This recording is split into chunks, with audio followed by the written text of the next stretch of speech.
Continuing in Thomas Kuhn's The Structure of Scientific Revolutions, we come to Section 8, the response to crisis. Let us then assume that crises are a necessary precondition for the emergence of novel theories and ask next how scientists respond to their existence. Part of the answer, as obvious as it is important, can be discovered by noting first what scientists never do when confronted by even severe and prolonged anomalies. Though they may begin to lose faith and then to consider alternatives, they do not renounce the paradigm that has led them into crisis. During times of normal science, we assume we have a pretty good idea of how the world works. And then, at some point, the puzzles that this particular theory cannot solve emerge as significant anomalies, which leads to science in a time of crisis, which is what we're talking about now. It will eventually lead to the adoption of a new way of thinking about the world, a new paradigm, a new interpretation of the facts, which will lead us to a new phase of normal science. So, how does this crisis work? Well, in responding to and considering the puzzles that precipitate the crisis, the puzzles that cannot be solved by the old dominant paradigm, and considering the anomalies that are emerging that lead to the crisis, scientists may begin to lose faith and then consider alternatives, but they don't just renounce the old way of thinking about the world. They do not, that is, treat anomalies as counter-instances, though in the vocabulary and philosophy of science, that is what they are. In part, this generalization is simply a statement from historical fact, based upon examples like those given above and more extensively below.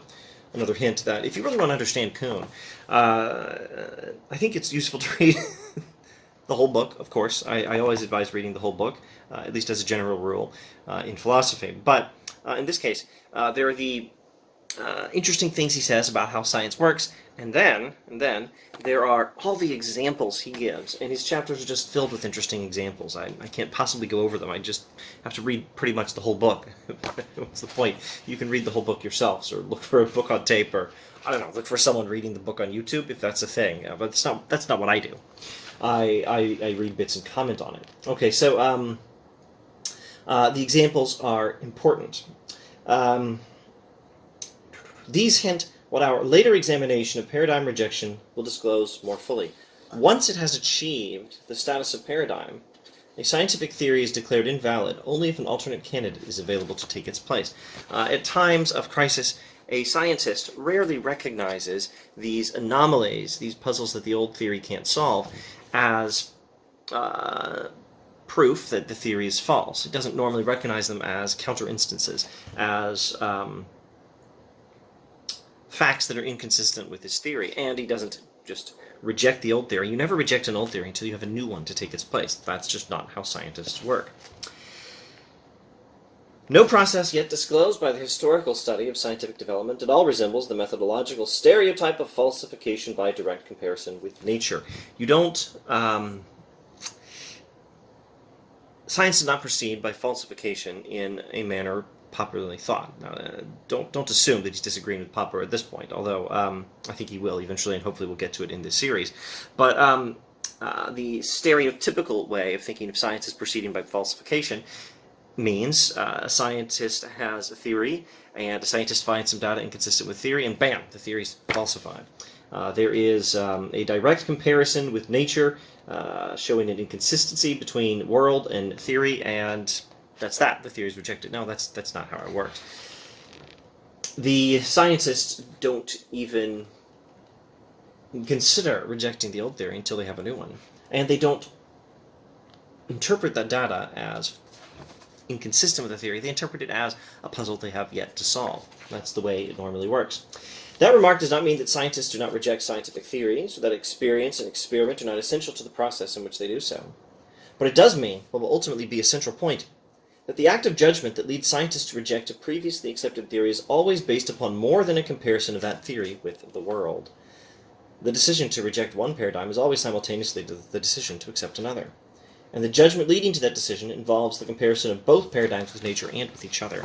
All right, so science cannot be oversimplified, at least not if you study it historically and look at how science has actually worked, how scientists have actually adopted new theories. It's not a simple matter of positive theory that is falsifiable, then find some data falsifying it, and reject the theory, or not find data falsify in it and keep the theory. No, you often keep the theory when you have some data that are not quite consistent with the theory, and those data can eventually lead to some data that are not consistent with the theory, and those data can lead to a crisis and the emergence of a new theory. But that only happens when there's a new theory available, and commonly scientists don't look at that data that doesn't quite fit the theory as a falsification of the theory. They look at it as a puzzle the theory has yet to resolve, and there's really nothing wrong with that, is there?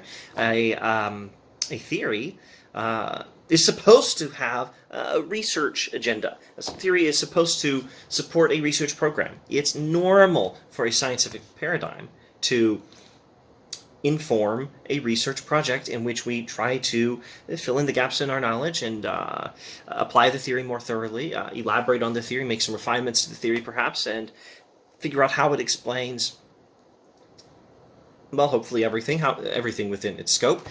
Figure out how the theory explains the world better than we already understood. And if you find some data that the theory doesn't explain, well, great. That means you have a puzzle to solve, still working with the theory. That's how science normally works. The emergence of a new theory, the rejection of an old theory, is not as simple as how does he put it, the methodological stereotype of falsification that some people have. Okay, and when you decide to reject one paradigm and accept another instead, that decision, or the judgment leading to that decision, involves comparing both paradigms with nature and with each other. You compare the old theory with the new theory, and you compare both theories to facts as well as we know them. In this edition, I'm now on page 79. This is the University of Chicago, 3rd edition. There is no such thing as research without counter-instances. For what is it that differentiates normal science from science in a crisis state? Not surely that the former confronts no counter-instances. On the contrary, what we previously called the puzzles that constitute normal science exist only because no paradigm that provides a basis for scientific research ever completely resolves all its problems. A scientific paradigm never solves every problem that it confronts. It always has some work to do solving these problems. That's part of what makes it a good paradigm. It generates a research program. And that means that as long as there's some data not fully consistent with the theory, as long as there are some data not fully consistent with the theory, there's work for the scientists to do, applying the theory more thoroughly. And so what might seem like data inconsistent with the theory and reason the theory should be considered falsified are actually just part of the normal research project until such time as the puzzles become more significant for some reason. He'll talk about the reasons in this chapter, and some of the reasons anyway. And the old theory is never rejected until we find a new one to take its place. The very few, that is, the very few paradigms that have completely resolved all their problems, or that have seemed to do so, the very few that have ever seemed to do so, for example, geometric optics, have shortly ceased to yield research problems at all, and have instead become tools for engineering rather than for science.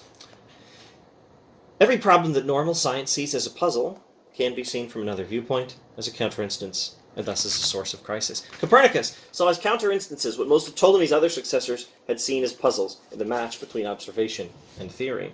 The old astronomical paradigm, Ptolemy, had all kinds of puzzles it couldn't solve. And it was thought that these were just questions for the more thorough application of a correct view in astronomy. And Copernicus saw things in a different way. Copernicus saw these as evidence that the theory was mistaken. The Ptolemaic astronomy was mistaken, and we needed a new general theory of astronomy. Lavoisier saw as a counter-instance what Priestley had seen as a successfully solved puzzle in the articulation of the phlogiston theory. Einstein, etc. Let's go to page 80. Science students accept theories on the authority of teacher and text, not because of evidence. What alternatives have they, or what competence? The applications given in text are not there as evidence, but because learning them is part of learning the paradigm at the base of current practice. If were there world enough in time, one could read this book as a commentary on philosophy of science education. Maybe I should just say more straightforwardly, this book has some commentary in the category of philosophy of education, specifically philosophy of science education. Okay, so science students don't have a lot of alternatives, and don't even have competence yet, because they're not scientists yet, they're just students, to question the theories that are taught in the textbooks. They just accept them on the authority of teacher and text. And the applications of the theory are not given as evidence that you should accept one theory rather than another, so much as they're given because learning them is part of learning the paradigm at the base of current practice. The examples, or the applications given in text, the practical ways of bringing a theory in contact with the world that some people might think of as ways of testing a theory to see if it can be falsified or something like that, are, at least as far as science education is concerned, more like a process of initiation into the discipline, into the guild, into the way of thinking that governs that particular field of science in that particular time. Science students do these experiments and study these experiments, sometimes do them, as a way of being trained to be scientists working with that paradigm. It's not primarily a matter of theory responding to evidence. It is something else. But don't think that this means that Kuhn is saying science is subjective. It's not subjective, or at any rate, it's not entirely subjective. He's not saying there's no objectivity in science. What does he keep saying? He keeps saying there's a comparison of theory and world. A new paradigm is adopted in part by comparing the new and the old paradigm to each other, and comparing both of them to nature. There's always a response to fact. The even the old paradigm is, even an old paradigm with puzzles it can't solve, is still responding to fact. It is trying to refine its theory, or refine our understanding of the facts, until the facts and the theory match as thoroughly as possible. And the adoption of a new theory is very much a response to facts, because they were old data that the old paradigm, let's just say data, there were data that the old paradigm couldn't explain. And the adoption of the new paradigm is largely because the new paradigm explains the data better. We are very much responding to fact. This is largely an objectivist account of science. Okay, how then to return to the initial question, page 81, do scientists respond to the awareness of an anomaly in the fit between theory and nature? What has just been said indicates that even a discrepancy unaccountably larger than that experienced in other applications of the theory need not draw any very profound response. There are always some discrepancies between theory and nature. Even the most stubborn ones usually respond at last to normal practice. Even the most stubborn discrepancies often do respond, and with a refinement in a theory, or a refinement in our ability to gather data, we find they match. It follows that if an anomaly is to evoke crisis, it must usually be more than just an anomaly. There are always difficulties somewhere in the paradigm nature fit. Most of them are set right sooner or later, often by processes that could not have been foreseen, etc., etc. More examples from Copernicus and other things. When, for these reasons, or others like them, an anomaly comes to seem more than just another puzzle of normal science, the transition to crisis and to extraordinary science has begun. When we're transitioning from normal science to puzzles that the old theory cannot resolve, to science in time of crisis that will lead to a new paradigm, the establishment of a new kind of normal science, or the old kind of normal science with a new paradigm. When this cycle happens, one thing that has to happen is that puzzles that the old theory has not been able to solve yet have to be perceived as more than just another puzzle. An anomaly must seem to be more than just another puzzle of normal science. Normal science always has puzzles to solve. An anomaly a seeming mismatch between the data of experience and the world, the data of experience and our theories, has to be more than just another puzzle. The anomaly itself now comes to be more generally recognized as such by the profession. More and more attention is devoted to it by more and more of the field's most eminent men, etc., etc. Let's go to page 84. The transition from a paradigm in crisis to a new one, from which a new tradition of normal science can emerge, is far from a cumulative process, one achieved by an articulation or extension of the old paradigm, rehearsing what we learned in Chapter 1. Rather, it is a reconstruction of the field from new fundamentals, a reconstruction that changes some of the field's most elementary theoretical generalizations, as well as many of its paradigm methods and applications. We're not just, when we adopt a new scientific paradigm, we're not just adding fact to fact or refining our old theories. No, it's not just accumulation of knowledge. It is a reconstruction of the field from new fundamentals. You have to tear down some things and reconstruct some things when you adopt a new scientific theory. And this reconstruction changes a scientific field's most elementary theoretical generalizations, as well as some of the methods and applications of theory. Others who have noted this aspect of scientific advance have emphasized its similarity to a change in visual gestalt. The marks on paper that were first seen as a bird are now seen as an antelope, or vice versa. I think, at least these days, the duck rabbit is going to be a far more common illustration. Or these days, these internet days, maybe Yanny Laurel, if you're familiar with that one, and if you have any ability to switch back and forth between Yanny and Laurel. There are on YouTube wonderful videos about this.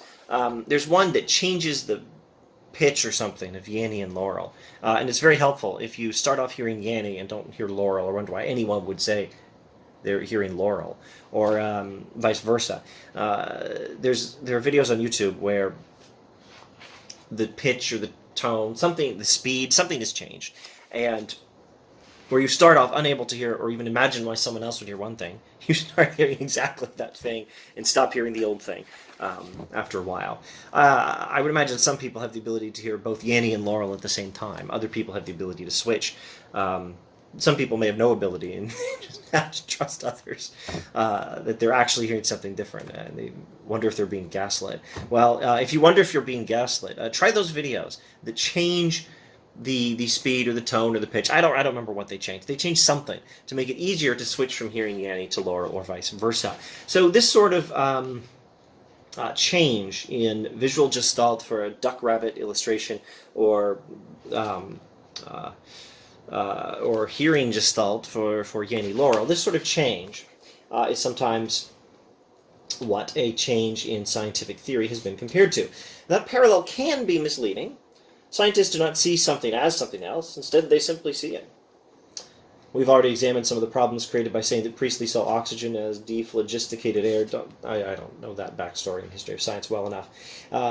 If you do, good for you. In addition, the scientist does not preserve the gestalt subject's freedom to switch back and forth between ways of seeing. A lot of us are able to look at the duck rabbit and see a duck, or look at the duck rabbit and see a rabbit. A scientist doesn't do that.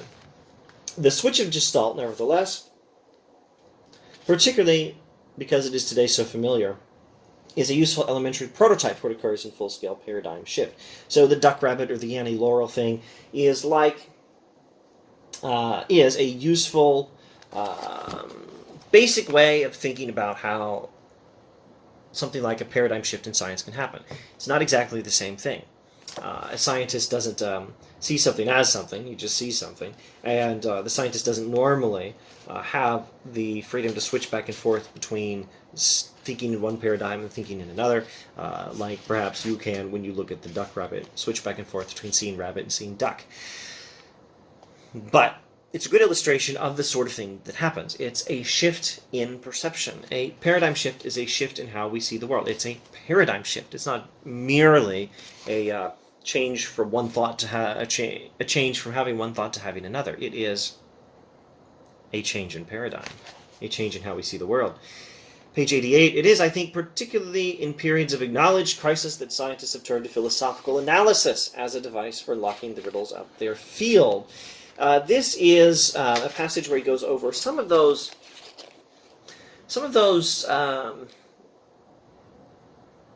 how shall we say this? At the risk of sounding religious in a context where we're not really talking about religion, signs of the coming paradigm shift.